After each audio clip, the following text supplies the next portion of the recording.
किसी भी government institution में आप अप्लाई कर रहे हो, दिल्ली यूनिवर्सिटी में कर रहे हो, तो कैसे क्या क्या चीज़ों का आपको ध्यान रखना है इन द ईयर 2025।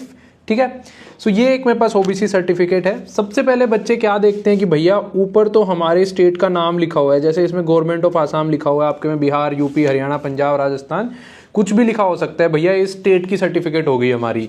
लेकिन एक्चुअल में ऐसा नहीं होता है। ऊपर में हर कहीं आपको आपके स्टेट का ही नाम या लोगो देखने को मिलेगा, उससे स्टेट की नहीं होती है।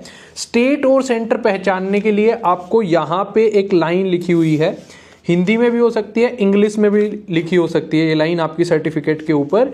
इस लाइन के ऊपर यहाँ पे आप देखेंगे, for applying under this certificate is to be produced by other backward classes for applying for the admission to central educational institution. अगर सेंट्रल एजुकेशनल, केंद्रीय शैक्षणिक संस्थान हिंदी में लिखा हो सकता है।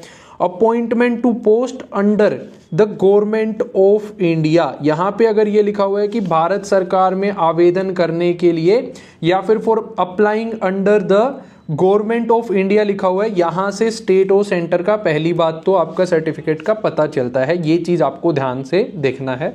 दूसरी चीज़, सर्टिफिकेट नंबर आप यहाँ से पहचानेंगे। भाई काफ़ी बच्चे बोलते हैं सर्टिफिकेट नंबर अगर ऑफलाइन बनी हुई है वो भी चल जाती है, डिजिटल वाली भी चल जाती है, लेकिन सर्टिफिकेट नंबर का होना अनिवार्य है दोनों के अंदर। अगर मान लो ये सर्टिफिकेट नंबर है ही नहीं, तो आप समझो कि अगर किसी अथॉरिटी को वेरीफाई करवाना भी हुआ तो कैसे वेरीफाई करवाएंगे। तो आपको ये सर्टिफिकेट नंबर होना जरूरी है। ऑफलाइन डिजिटल दोनों चल जाती हैं, जरूरी नहीं है कि ऑफलाइन डिजिटल मतलब एक होनी चाहिए, दोनों है कोई भी चल जाएंगी। उसके अलावा फिर एक नेक्स्ट चीज़ जो आप लोगों को पहचाननी होती है, यहाँ पे आप लोगों को देखने को मिलेगा कि और ही और C does not belong to creamy layer. तो काफ़ी ओबीसी क्या है, अदर बैकवर्ड क्लासेस, उसमें कोटा जो मिला हुआ है वो ओबीसी एनसीएल को मिला हुआ है, नॉन क्रीमी लेयर को। तो यहाँ पे स्पेसिफाइड होना चाहिए कि does not belong to the creamy layer. जो क्रीमी लेयर में नहीं आएगा वही तो नॉन क्रीमी लेयर में जाने वाला है, तो एनसीएल होना जरूरी है।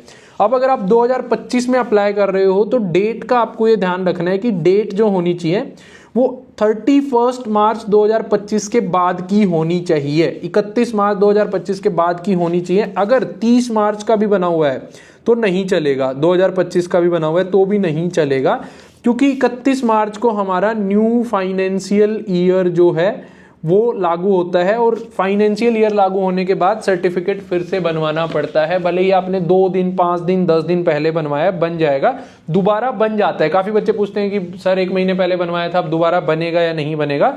बिल्कुल आप लोगों का जो है दोबारा बन जाएगा। और किसके द्वारा ये बना होना चाहिए, लास्ट जो चीज़ है आपको ध्यान रखनी है, यहाँ पे जो है आपकी साइनिंग अथॉरिटी आपको देखने को मिलेगी। ये साइनिंग अथॉरिटी ऐसा नहीं है कि आपने अपने गांव के सरपंच से करवा लिया, किसी मेंबर से करवा लिया। तहसीलदार जो रेवेन्यू ऑफिसर होते हैं वो या उनसे ऊपर वाले एसडीएम, डीएम, किसी से भी बनी हुई होगी, चल जाएगी। बिहार में सर्कल ऑफिसर होता है, उनकी भी चल जाती है, रेवेन्यू ऑफिसर की भी चल जाती है, तो किसी की भी आरओ की चल जाएगी। ठीक है, ये आप लोगों को ध्यान रखना है यहाँ पे। और ये हमने पूरा एक्सरे जो है वो कर लिया है, कुछ ऐसा ही फॉर्मेट होना चाहिए, और ज़रूरी नहीं है कि जो डीयू पूरा देता है आपको सेम वो फॉर्मेट हो, डिजिटल की भी चल जाएगी, वो फॉर्मेट भी चल जाएगा।